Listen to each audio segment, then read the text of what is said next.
Hello and welcome to Toon Jam. I am Matt, And I'm J-Man. and today we are discussing the Mighty Ones.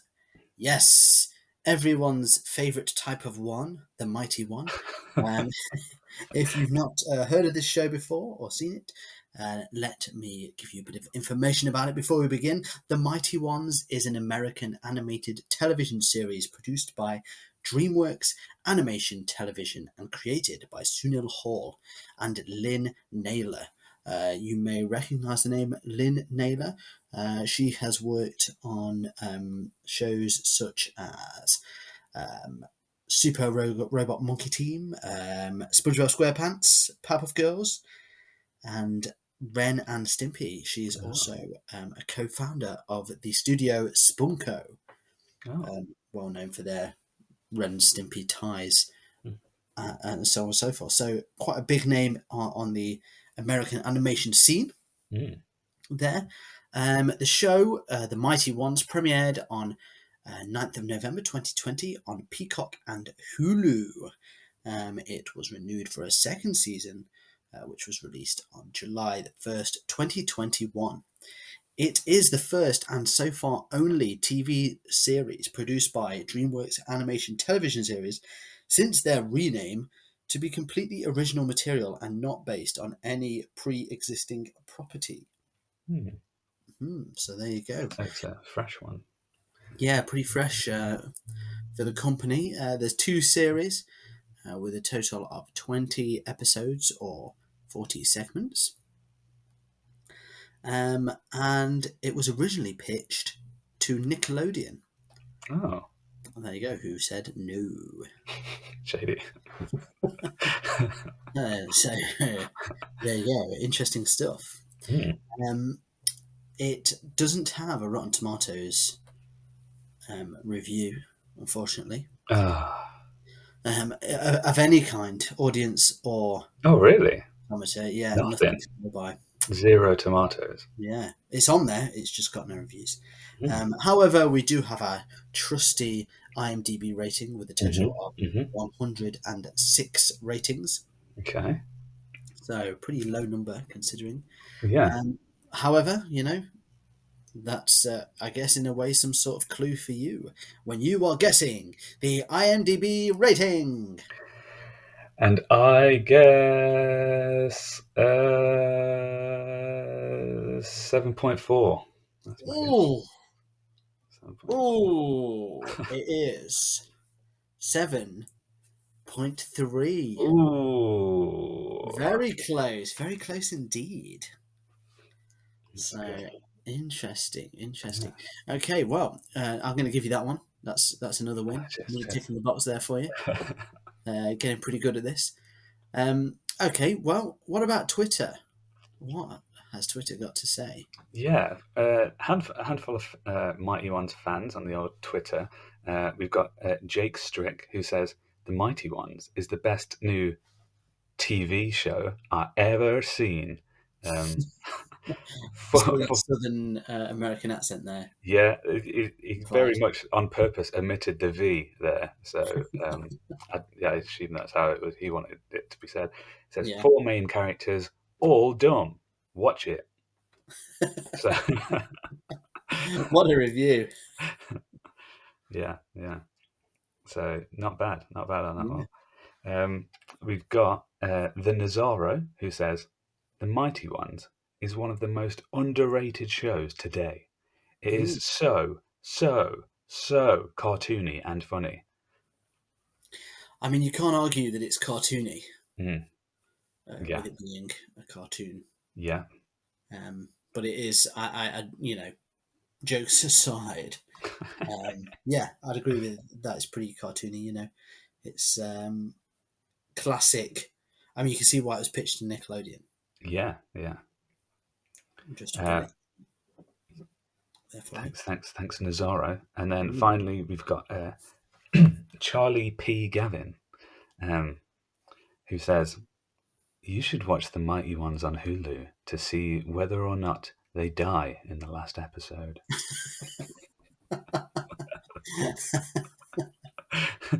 That would take a real turn. Yeah, yeah. I mean, I think that's a really good reason to watch anything, to Yeah. just see if the creators have absolutely pulled the rug out from you in the last moment. I wonder if they just tweet that for any show they want people to Yeah, watch. you should watch SpongeBob SquarePants to Yeah. see if they die in the last episode. Yeah, good reason. Good reason. Yeah, yeah. So is that all the tweets? That's yeah. There is a lot of people who like the show. That I did see some really cool. Someone had made some mighty ones. They were like toast creations. It was just like food on toast in the shape of the characters, which was quite cool. And there's a bit of fan art on there, but not a lot of discourse about it actually. No. There's not loads in comparison to other shows. So So there you yeah, go. Yeah. Well, I mean, looking at those IMDb rating numbers as mhm. well, you can tell that the numbers are low. I mean, that's something we keep coming across with Hulu shows. Yes, yeah, They seem very much, hidden. yeah, I mean, we yeah. don't have Hulu over here. This is like the UK doesn't have Hulu, No. so we get them through. You know, it's kind of a hodgepodge of different mediums. Yeah, everything kind of gets separated out over here, and it just turns up on other places. But Yeah, um, yeah, so yeah, we haven't even got that option. But yeah, it doesn't look like there's lots of Hulu folks out there by the no. looks of it. So yeah, So maybe that's why. Maybe that's why it's not getting its just desserts, yeah, yeah. so to speak. I mean, But yeah, it's a weird environment for the old streaming services these days. It used to be, back in my day, it was just Netflix.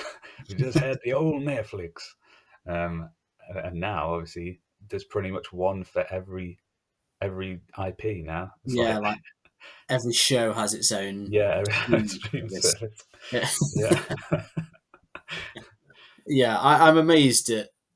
To be honest, it's got to get to a point, hasn't it, where it falls in on itself. yeah, yeah, This is getting ridiculous now, and yeah. with prices going up as well. I know. Yeah, you're going to be paying way more than just cable prices in Yeah, the next 5 years. We're going to have to. We're going to see the reverse of everything. and it's an interesting thing because over here, obviously, instead of cable, we have Sky, Yeah. and that's a similar thing. All the channels you pay for it. It's satellite telly, Hmm. I suppose. But then now it seems that a lot of what are streaming services in other countries seem to be just adding things to Sky, like you get it as an add-on, Yeah. Yeah. so you can kind of see it going back to what it was in a way. Mm. Which is weird, really, because I thought it was the revolution, and Yeah, now it's like, no, we just ended up where we started already. I know. As always, greed has killed even the show. Yes. C'est la Uh, vie. But yes, the mighty ones. Let's discuss it. yes. So going back to sort of things, obviously we're kind of underrated for, I would say, for reasons of Hulu, Mm. unseen. I think if this was on it's not like if it was on Nickelodeon or Cartoon Network, you know, people, it reminded me of a bit like those the sort of less popular cartoons, but still reasonably good. Yeah. Yeah. Um, Like ones you'd just like happen to catch like the same episode out of every yeah, every. this would have been really good in like the old way of viewing. If it's just Mm. like on. Yeah. Yeah. And you have to watch it because you're waiting for what's next, and then you're like, "Oh, this is pretty good actually." Yeah. Oh, I Yeah. didn't like this because it was about a leaf. Well, yeah, it's an interesting premise. A leaf, a twig, a rock, and a strawberry Yeah. just going about their days. Mm. We saw the first episode, which is two little segments, and you kind of straight away come across the kind of problems that would go in their life. It's got a sort of Honey, I Shrunk the Kids feel to it. Yeah, yeah, they really kind of play up the fact that they're small. Like the environment there is quite literally just like somebody's garden, and Yeah, that's their whole world. And they sort of play on the gags of just what it's like to be that minuscule and the kind of issues you get, which I always find quite fun still to this day. I don't know why. It's like Yeah, I feel yeah, like we after Honey I Shrunk the Kids, and that kind of, I'm sure there's a bunch of other things where everyone's tiny. um there's like there's the grounded video game nowadays and stuff that's doing that, yeah, yeah, every day of the week. um but it's still, it still feels fresh in a way, like still feels fun. yeah, And you're like, because yeah, what would it be like to be that small? It's a very different, you have a yeah. very different perspective on the world. That's it. um Like, the most mundane places become absolute adventures and yeah. dangerous and I think it's one of them premises that even though you've seen it a load of times, Mm. it's never been done at length. Yeah, that's true. Yeah. So it's always just small bits, and therefore there's plenty of material still left Mm. in it, isn't there? Yeah, yeah, and I think it's also an idea that sort of, it's a good way to sort of capture kids' imaginations as well, because Yeah, like as a kid, I remember being like, "Wow, that's really crazy!" Like, imagine if I was that small, and then that thing would be huge, even though to me right now it's really small, yeah, but it would be massive if I was even smaller than it. Like, just kind of getting your head around how how size works, yeah, and really. it just makes the garden more interesting, doesn't it? As Yeah, well. it does. Yeah, I yeah, remember as well as a kid, you do obviously you go outside, you play with your mates, but you're not always just non-stop playing. You get mm, pretty bored. yeah. And then I remember there was times that you're just sitting on the grass, like, what shall we do? And Mm, then you just end up looking at the grass and you find an insect, and you're like, oh, what's this guy doing? And you mm. just watch him, and then, and just things like that. But these kind of things make like you do start thinking that, and then when you've seen them, it adds even more to it. Yeah, yeah, and in a weird way, it does kind of get you back in touch with nature, doesn't it? Really, Yeah, and sort of starting to see the stuff that we see every day, and you're like, yeah, tree, great, fantastic. Suddenly, that becomes kind of fascinating in a way, which is cool, really, because everything is kind of, it does have another layer to it. We yeah, obviously take for granted a lot of the sort of stuff that's in our environment normally. But it works in the artificial kind of sense as well, like like all the kind of structures and man-made things that we've got, and I mean, litter in general. yeah, yeah, There's loads of different things and textures and shapes and bizarre things in that world that equally become interesting. Um, well, straight away in these episodes, so like the whole, particularly the second segment where someone just puts a piece of glass down yeah, and it separates them, and they're like this force field. He just, it just that's a good idea, isn't it? Like, you're just yeah, like, oh yeah, anything is the most simple thing can become an entire story, yeah. that you can think about and stuff. What about so moving on sort of from that? What about the characters? Like, were there any? What did you like and what didn't you like? Um, I think, characters wise, I think everyone kind of had something. There was the kind of, I did like the leaf. Like, Yeah, he was pretty fun.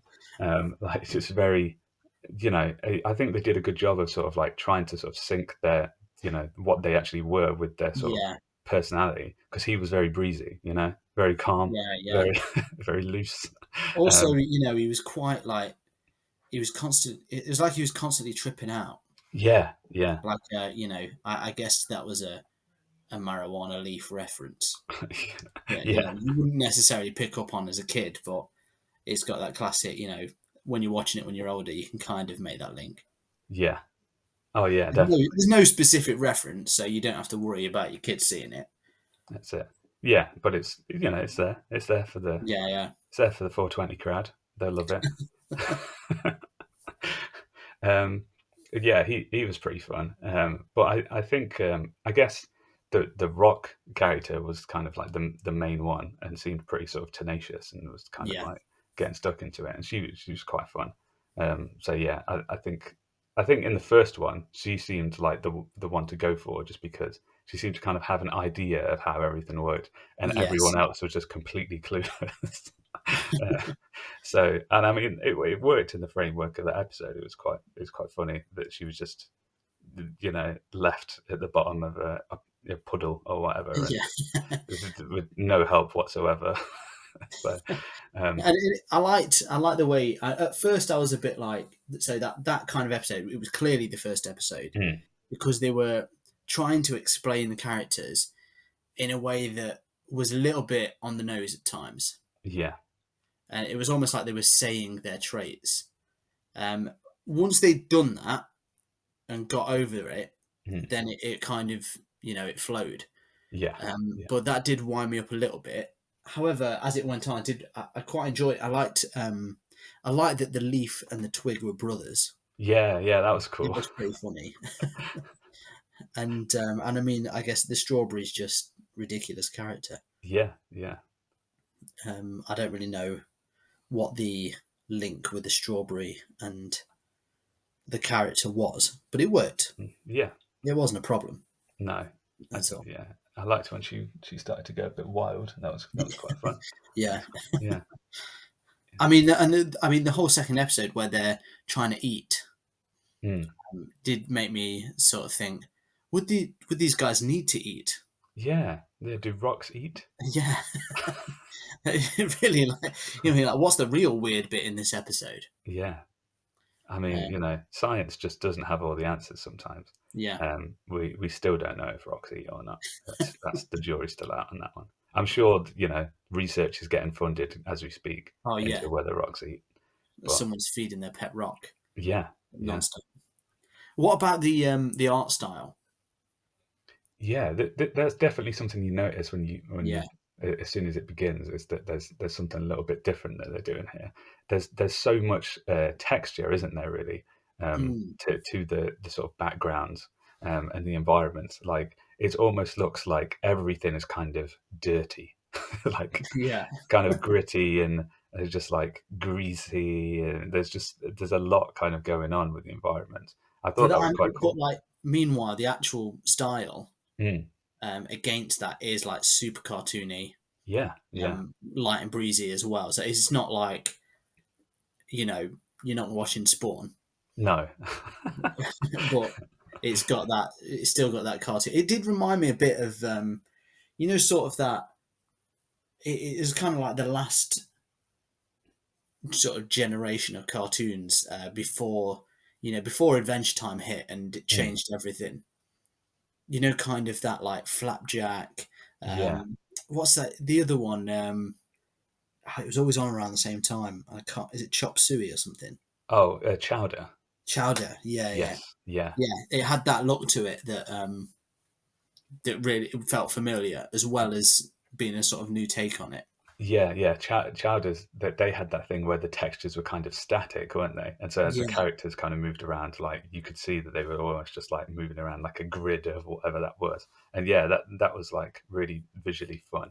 And yeah, this has definitely got that vibe. Like the sort of like some bits are like kind of almost a bit more realistic, like they were in Flapjack, where there's just some things you're like, oh, that looks gross almost, just from a yeah, distance even. Um, and I think that added to make the environment that they were in just kind of feel kind of a bit more um, impactful, really. But yeah, I did, and then like you say, with the contrast of the actual characters, they were really they were fun. Like they were, yeah, they're fun, simple. Like I like that the Rock's hair was just kind of like moss that was like yeah, interchangeable. Oh, that was really cool. yeah. Um, There's definitely so much they can do with it as well. Like, mm. um, it is a shame it's not got a bigger audience. I think. Yeah, yeah, definitely. Um, Because it does feel kind of like it does come from an older kind of era, really. Like it's yeah. from the tone of it and the sort of the comedy as well as the style. Was there anything you didn't get on with, really? It was only really that sort of those moments in the first episode where it felt like they were really trying too hard to tell you who the characters were, Mm, rather than just telling you. right. Yeah. Because you would have found out pretty easily if they'd have just done it. Mm, There was just something forced about it. Like I say, it didn't last long, Yeah. and otherwise, I didn't really have any problem. What about you? Um, I think my only gripe really was the one of the human characters was really off-putting for me. that's, that's a very like British accented, like bucked What tooth. was it? Was she Australian or something? I don't know. Just a bad accent, do you think? Maybe, yeah, but yeah, it was weird because I noticed like the strawberry has like a very pronounced tooth, um, Yeah, like, but that didn't really annoy me. But then when it was like a human character, it was like, oh, they just look really weird yeah. now. Just she was like missing a top lip, wasn't Yeah, she? yeah, They it was they really. clearly made her like that on purpose. Oh yeah, yeah, but Um, yeah, that was just like, oh, I don't like them. I'm glad they're a minor part of this story. yeah, Uh, well, I thought that was cool though that they had that sort of human element in there, and then yeah, obviously like what they did, their minor things made a huge impact on yeah. the little guys, which is And it was a really stupid thing. It was quite like funny as well, really. yeah, yeah. But yeah. All right. Well, we've discussed the episode, so let's move on. Let's give our final reviews.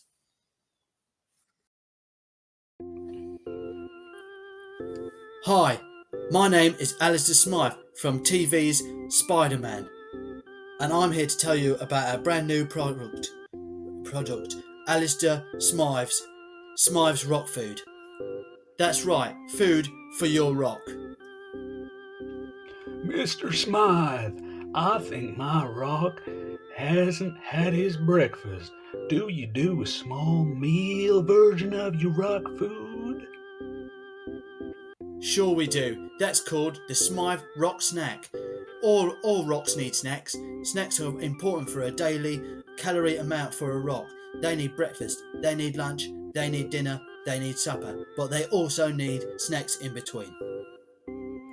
Hello, Mr. Smythe. I'm not entirely sure whether my rock is alive or whether it's just hungry. How would one tell whether he needs his rock food or not? Quite simple. Put the food in front of the rock and the rock will eat if he is hungry or she is hungry. Don't worry, your rock knows what's going on inside its stomach. Feed it at your own leisure. Mr. Smythe, my rock identifies as vegan or vegetarian. Do you have a plant based option for my rock, sir? Not only do we have a plant based option, I recommend it. The plant based rock option is perfect for all rocks, whether non plant based or based. Some like meat, it's a fact, but all of them like vegetables. Smythe's new vegetarian and vegan rock food is perfect for all rocks, no matter how rocky they are. So, if you need food for your rock, as you all will, come down and buy new Smythe's rock food, perfect for all rocks. Rock on.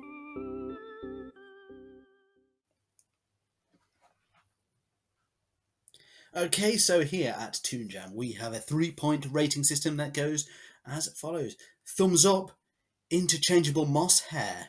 Oh, yes. Oh, yeah, we know you all want it. Thumbs down, um, people placing glass willy nilly, separating lives. Yeah. Think before you place. And shaky middle, um, Nickelodeon's choice in not picking this for their network. You guys. What's going on? So good, bad, in the middle there. Mm. Okay, so the mighty ones. Your thoughts? Mm. Yeah, I did like the way this show looked. I think that it's you could definitely pick it out from a crowd. It's definitely doing its own thing. Looks quite different to a lot of the other stuff that's kind of available at the minute, so that's good. I think the characters were really fun, and once you did get to sort of like what they were about, you realised that they're actually pretty well thought out, as well as being very much like they felt like cartoon characters. There was a lot of silly stuff. There's a lot of just bizarre decisions being made, and it made for a fun show to watch really, because if any rational people were in those situations, it'd be very straightforward. But that's kind of what made it fun. Was it's just like, oh, we're just going to get to the. We don't know how we're going to get to the end, but somehow they'll figure it out. But it's always a kind of silly way of doing it.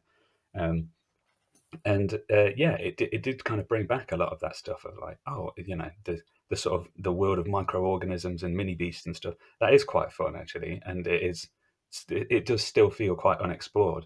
And I think that was something that would really appeal to kind of younger audiences as well, of just kind of trying to get back in touch with just like these, what the world looks like from down there. Yeah, there was a lot of good things about it. I did laugh. It did make me chuckle a little bit. I thought that the voice acting was really cool. Like they sort of really managed to like lean into those characters and stuff. And yeah, came up with some really fun little sort of snippets and stories to kind of go through. So yeah, I'd definitely be up for watching more and seeing kind of what silly mishaps they get into. So for me, it's going to be a thumbs up for Mighty Ones. Thumbs up. There you go. Fresh. Mm, Yes, I agree. I mean, the obviously I say about the beginning kind of started to wind me up, but it quickly faded, and I just started to enjoy it. The characters are great. I like how much they've managed to draw from essentially inanimate objects, yeah. character wise, because somehow they fit, and you kind of think it's so weird that we can attribute this amount of characteristics to something that doesn't have a character Mhm. in a way.